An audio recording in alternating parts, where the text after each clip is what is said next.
Welcome back. Well, it's officially Hispanic Heritage Month, and it pays tribute to the generations of Hispanic Americans who have influenced and enriched our nation and society. And doing just that, joining us today is the Community Resource Development Specialist for the Idaho Commission on Hispanic Affairs, JJ Saldaña. Thank you so much for joining us today. Thanks for having me this morning. So I was very interested in, what you do a lot of great things in our community, but in particular, what really stood out to me is this amazing cookbook that you do every year. So tell me about it. So the cookbook, what we do is we try to provide, we try to highlight different Latinos throughout the state of Idaho. So from eastern Idaho all the way up to North Idaho with the bio. But then I also ask them to also give me a family recipe or their favorite food. So we include that. And so it's become a hit. And so we just continue to do it.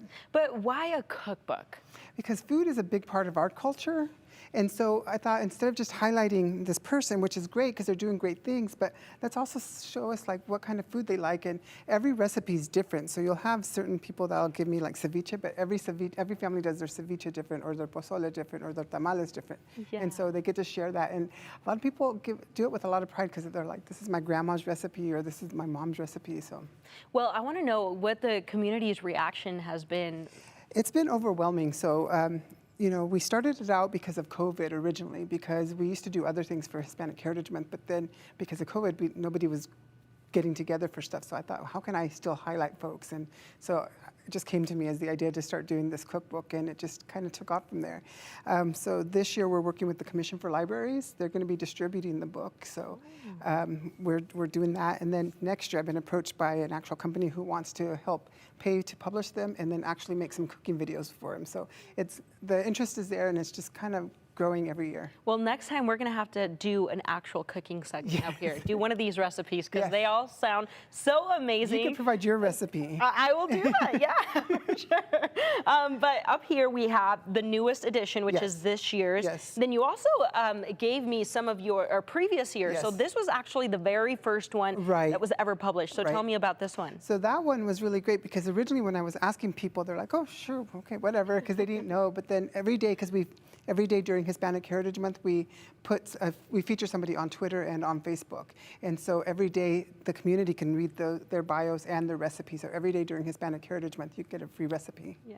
Does this also give you an opportunity to like connect with those leaders here in our community? It gives me the opportunity to let people know who these people are and all the great things that they're doing. That's what I think is important, because I get to feature people from Idaho Falls, from Coeur d'Alene, from Boise, from all over the state, and it shows everything that they're doing because we have so many people doing so many great things. They really are. Well, I really want to know what we have here right in front of us.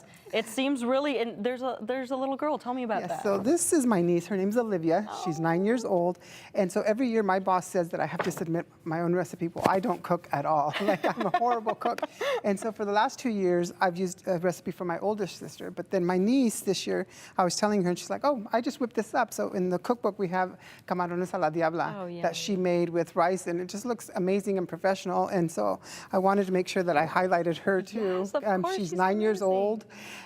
She wants to be a pastry chef when she grows up. She wants to have a bakery that does cupcakes, churros, pan dulce, cookies. And this is really just an opportunity to everyone to get inspired. So again, we're going to have all this information on our website at ktvb.com, where you can find this, all that good stuff, of course. Thank you so much for joining us today. Thank you for having me this morning. Well, we'll be right back after this quick break.